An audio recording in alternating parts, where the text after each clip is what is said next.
നമുക്കറിയാം കഴിഞ്ഞ കുറച്ച് ദിവസങ്ങളായി നമ്മുടെ ദൈവത്തിന്റെ സ്വന്തം നാടായ കേരളത്തിലെ പല ജില്ലകളിലും അതിതീവ്രമായ മഴയെ തുടർന്ന് ഉണ്ടായ ദുരിതത്തിൽ നിരവധിയായിട്ടുള്ള നമ്മുടെ സഹോദരങ്ങൾ ഇപ്പോൾ ദുരന്തമുഖത്താണ്. പലർക്കും വീടുകൾ നഷ്ടപ്പെട്ടു, സ്വത്തുക്കളും എല്ലാം നഷ്ടപ്പെട്ട കുറേ സഹോദരങ്ങൾ ഇപ്പോൾ നിരവധിയായിട്ടുള്ള ക്യാമ്പുകളിൽ കിടക്കുന്ന സാഹചര്യം നമ്മളെല്ലാവരും അറിയുന്നതാണ്.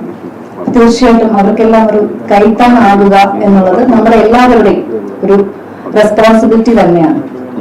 പ്രത്യേകിച്ച് നമ്മളെല്ലാവരും തിരുവനന്തപുരമാണ്, നമ്മുടെ തലസ്ഥാന നഗരത്തിലെ ആളുകളാണ്. അപ്പോൾ തീർച്ചയായിട്ടും നമ്മുടെ ഉത്തരവാദിത്വം തന്നെയാണ് നമ്മുടെ പ്രിയപ്പെട്ട സഹോദരങ്ങളെ സഹായിക്കുക എന്നുള്ളത്. അപ്പോൾ നമ്മുടെ തിരുവനന്തപുരം നഗരസഭ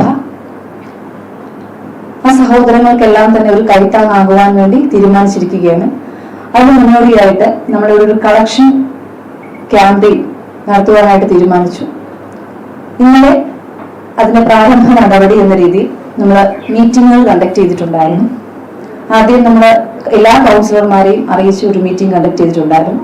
അതിൽ ഈ ഇങ്ങനെ തിരുവനന്തപുരം നഗരസഭ ചെയ്യാൻ പോകുന്ന കാര്യങ്ങളെ കുറിച്ചും ഒക്കെ തന്നെ ഒരു നിർദ്ദേശങ്ങളും അവരുടെ അഭിപ്രായങ്ങളും ഒക്കെ തന്നെ നമ്മൾ ശേഖരിച്ചിട്ടുണ്ടായിരുന്നു. അതിനുശേഷം ഇവിടുത്തെ എല്ലാ ഉദ്യോഗസ്ഥരുമായിട്ടും ഒരു മീറ്റിംഗ് കണ്ടക്ട് ചെയ്തു. ഈ 2 മീറ്റിംഗിലും നമ്മുടെ ബഹുമാനപ്പെട്ട മേയർ പങ്കെടുത്തിട്ടുണ്ടായിരുന്നു. ആവശ്യമായിട്ടുള്ള നിർദ്ദേശങ്ങളും ഒക്കെ തന്നെ നമുക്ക് തന്നിട്ടുണ്ടായിരുന്നു. അപ്പോൾ നേരത്തെ സൂചിപ്പിച്ചു, ഇത് നമ്മളിങ്ങനെ ഒരു പ്രസ് മീറ്റ് വെച്ചതും തന്നെ തീർച്ചയായിട്ടും ഇങ്ങനെ ഒരു കളക്ഷൻ ഡ്രൈവിൽ നിങ്ങളുടെ മാധ്യമ പ്രവർത്തകരുടെയും അതുപോലെയുള്ള സുമനസ്സുകളുടെയും ഒക്കെ തന്നെ സഹായം ലഭ്യമാക്കണമെന്ന ഒരു ഉദ്ദേശത്തോടുകൂടി തന്നെയാണ്. അപ്പൊ നമ്മൾ ഇന്ന് രാവിലെ മുതലാണ് സ്റ്റാർട്ട് ചെയ്തത്. നിരവധിയായിട്ടുള്ള ആളുകൾ നമ്മൾ എല്ലാവരെയും ഇവിടെ ഇരിക്കുന്ന എല്ലാവരെയും കോൺടാക്ട് ചെയ്തിട്ടുണ്ടായിരുന്നു. അപ്പൊ അവരൊക്കെ തന്നെ തീർച്ചയായിട്ടും ഇവിടെ നമുക്കറിയാം, നമ്മൾ മുമ്പും തിരുവനന്തപുരം നഗരസഭ ഭംഗിയായിട്ട് ചെയ്തിട്ടുള്ളതാണ്. പ്രളയം വന്നപ്പോൾ അതുപോലെ തന്നെ നമ്മുടെ നാടെല്ലാവരും ഒറ്റക്കെട്ട ഒരേ മനസ്സോടുകൂടി ഒരു രാഷ്ട്രീയവും ജാതി മത ഭേദമെന്നെ എല്ലാവരും നമ്മളെ സഹായിക്കാൻ വേണ്ടിയിട്ട് നമ്മളെല്ലാവരും മുന്നോട്ട് ഇറങ്ങിയവരാണ്. അപ്പൊ നമ്മുടെ പ്രിയപ്പെട്ട സഹോദരനെ സഹായിക്കുവാനായിട്ട് നമുക്ക് മുന്നോട്ട് ഇറങ്ങണം എന്നാണ് സൂചിപ്പിക്കാനുള്ളത്.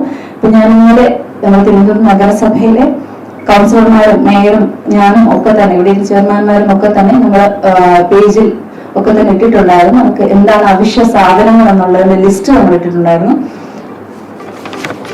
നമ്മൾ ഇന്നലെ ഇട്ടിട്ടുള്ള ലിസ്റ്റ് സോപ്പ്, ടവൽ, തോർത്ത്, nightie, lungi, sanitary pad, biscuit, baby food, അതുപോലെ കുടിവെള്ളം അടക്കമുള്ള കുറെ സാധനങ്ങൾ ഇട്ടിട്ടുണ്ടായിരുന്നു. അതിൽ പലതും നമുക്കിപ്പോ ലഭ്യമായി തുടങ്ങിയിട്ടുണ്ട്. പലരും ഇന്ന ക്വാണ്ടിറ്റി അടക്കമുള്ള സാധനങ്ങൾ വൈകുന്നേരത്തിനുള്ളിൽ കൊണ്ടെത്തിക്കാമെന്ന് പറഞ്ഞിട്ടുണ്ട്. പക്ഷെ ഇനി ഇപ്പോൾ നമുക്ക് വന്നിട്ട് അഡീഷണൽ റിക്വയർമെന്റ്സ് എന്ന് പറയുന്നത് റാന്നിയിൽ നിന്നും 400 പേർക്ക് ഉള്ള പലവ്യഞ്ജന സാധനങ്ങൾ, അതായത് അരി, പഞ്ചസാര, പയറ്, പരിപ്പ്, തേയില, കുട്ടികളുടെ കാഷ്വൽ ഡ്രസ്സ്, ടീഷർട്ട് തുടങ്ങിയ സാധനങ്ങളുടെ ലിസ്റ്റ് വേണമെന്ന് പറഞ്ഞ് റാന്നിയിൽ നിന്നും വിളിച്ചിട്ടുണ്ടായിരുന്നു. അതുപോലെ ഇടുക്കിയിൽ നിന്നും ഉള്ളൻ ബ്ലാങ്കറ്റ്, പായ, സ്വെറ്റേഴ്സ്, പിന്നെ ടീഷർട്ട്സ്, ഇതൊക്കെ തന്നെ അവിടെ നിന്നും നമ്മളെ വിളിച്ച് ഇങ്ങനെ ഒരു കാര്യം നമ്മൾ ചെയ്യുന്നു എന്ന് പറഞ്ഞപ്പോൾ അവർ നമ്മളിൽ നിന്ന് പ്രതീക്ഷിക്കുന്ന ഇതൊക്കെയാണ്.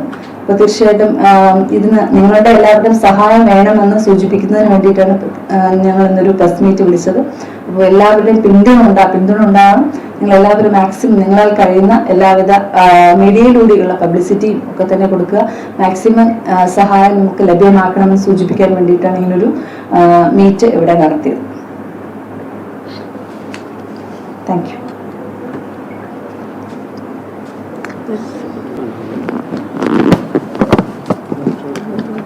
വേറെ എന്തെങ്കിലും അഡീഷണൽ ചോദിക്കേണ്ടതായിട്ടുണ്ട്?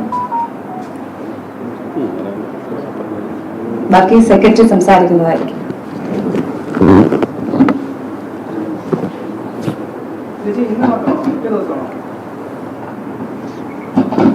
ഇന്ന് നമ്മൾ ഇന്ന് വൈകുന്നേരമുള്ളോട് വരുന്ന എല്ലാ സാധനങ്ങളും ഇന്ന് വൈകുന്നേരം കൊണ്ട് തന്നെ നമ്മൾ ഈ പറയുന്ന പ്രദേശത്ത് എത്തിക്കുവാൻ വേണ്ടിയിട്ട് നമ്മൾ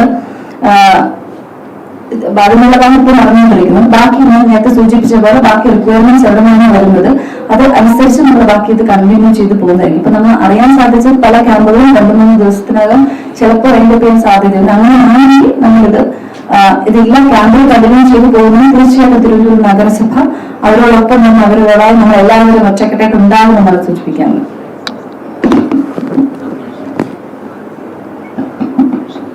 അഡീഷണൽ ആയിട്ട് പറയാനുള്ളത്, നഗരസഭയുടെ മെയിൻ ഓഫീസിൽ 24 മണിക്കൂറും പ്രവർത്തിക്കുന്ന കൺട്രോൾ റൂമാണ് ഇതിനുവേണ്ടി തുറന്നിട്ടുള്ളത്, സാധനങ്ങൾ കളക്ട് ചെയ്യുന്നതിന് വേണ്ടി. അതുപോലെ 11 സോണൽ ഓഫീസുകളിലും ഓഫീസ് ടൈമിൽ കളക്ട് ചെയ്യാനുള്ള നടപടി സ്വീകരിച്ചിട്ടുണ്ട്. അതിനുവേണ്ടി ഉദ്യോഗസ്ഥരെ പ്രത്യേകം ചുമതലപ്പെടുത്തിയിട്ടുമുണ്ട്. മാത്രമല്ല തിരുവനന്തപുരം കൊല്ലത്ത് മാത്രമാണ് ഇതിൻ്റെ ഒരു ബുദ്ധിമുട്ട് നമ്മൾ അനുഭവിക്കുന്നത്. മറ്റ് പത്തനംതിട്ട മുതൽ അങ്ങോട്ടുള്ള എല്ലാ ജില്ലകളിലും മഴക്കെടുതി ജനങ്ങൾ അനുഭവിക്കുന്നുണ്ട്. അപ്പോൾ എല്ലാ ജില്ലാ കേന്ദ്രങ്ങളിലെയും കൺട്രോൾ റൂമുകളിൽ നഗരസഭ കോൺടാക്ട് ചെയ്തിട്ടുണ്ട്. അവിടെ നിന്ന് ലഭിക്കുന്ന റിക്വയർമെന്റ് അനുസരിച്ച് മുൻഗണനാ ക്രമത്തിൽ നമുക്കിത് കൊടുക്കാൻ കഴിയും. അങ്ങനെയാണ് ഉദ്ദേശിക്കുന്നത്. അപ്പോൾ ഇന്ന് എന്തായിരുന്നാലും നമ്മുടെ ഡെപ്യൂട്ടിമാർ പറഞ്ഞതുപോലെ കളക്ട് ചെയ്യുന്ന സാധനങ്ങൾ ഇന്ന് തന്നെ നമ്മൾ എത്തിക്കുന്നുണ്ട്.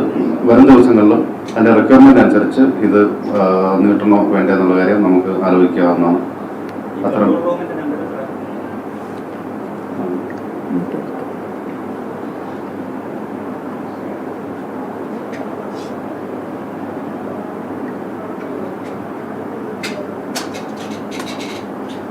730661980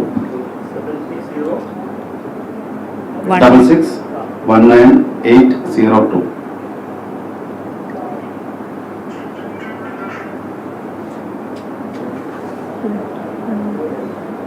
അതുപോലെ തന്നെ ലഭിക്കുന്ന സാധനങ്ങൾ അതിന്റെ എക്സ്പയറി ഡേറ്റ് എല്ലാം പരിശോധിച്ച് കൃത്യമായിട്ട് അത് എക്സ്പയറി അല്ല എന്നുള്ള രീതിയിൽ ഉറപ്പുവരുത്താൻ വേണ്ടി പ്രത്യേകം ഉദ്യോഗസ്ഥരെ ചുമതലപ്പെടുത്തിയിട്ടുണ്ട്. അത് വളരെ പരിശോധിച്ചാണ് സ്ക്രൂട്ടിൻ ചെയ്തിട്ടാണ് സാധനങ്ങൾ എടുക്കുന്നത്. അത്രയും കാര്യങ്ങളോട് നഗരസഭ നോക്കുന്നുണ്ട്.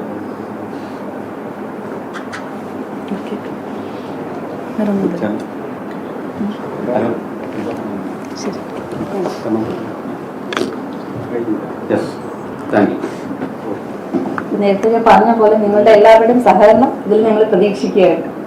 നമ്മൾ വൈകിട്ടായിരിക്കും നമ്മൾ ഇവിടുന്ന് ലോഡുമായിട്ട് പോകുന്നത്. അപ്പോൾ എല്ലാവരും ഉണ്ടാവണം. ഒരു അറിയിക്കാം 7-8 മണി ആ സമയത്താണ്.